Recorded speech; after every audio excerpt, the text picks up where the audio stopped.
warahmatullahi wabarakatuh. Dan hai semua, nama saya Muhammad Faiz Danish dari Sekolah Kebangsaan Negara Jerman. Buku yang akan saya ceritakan ini bertajuk Rokai Pulau di Malaysia. Nama penerbit ini ITBM dan Nila. Buku ini memiliki 64 buku serat. Antara pulau-pulau yang tersenarai di dalam buku ini ialah seperti Pulau Langkawi, Pulau Pinang, Pulau Tioman dan Pulau Perhentian. Apa semua tahu tak pada saya di Pulau Langkawi ni?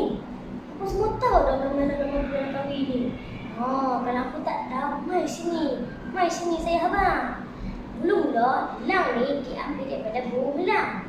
Sebab tu lah kalau kita pergi Pulau Langkawi ni kita nampak burung elang. Manakala kawi pula diambil daripada sekutu batu. Kalau hampa main Kedah, janganlah lupa main Pulau Langkawi. Best so.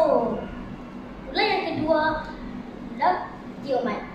Pulau Tioman memiliki tempat yang menarik seperti Tioman Island, Pusat Taman Laut Tioman dan banyak lagi. Pulau yang ketiga, Pulau Pinang.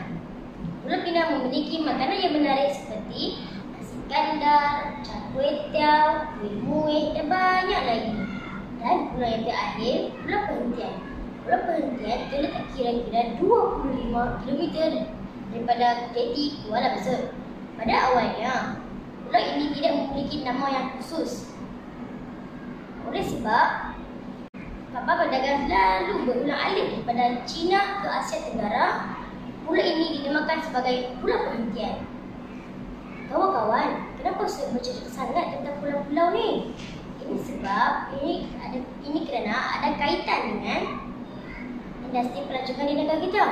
Lebih-lebih lagi sudah 2 tahun kita di era COVID. Sudah tiba masanya untuk kita menaikkan ekonomi negara kita. Dan konklusinya, mari kita melancong. Jom! Sekian dulu pada saya Muhammad Faiz Danish dari Sekolah Kebangsaan SKVJ nombor 1.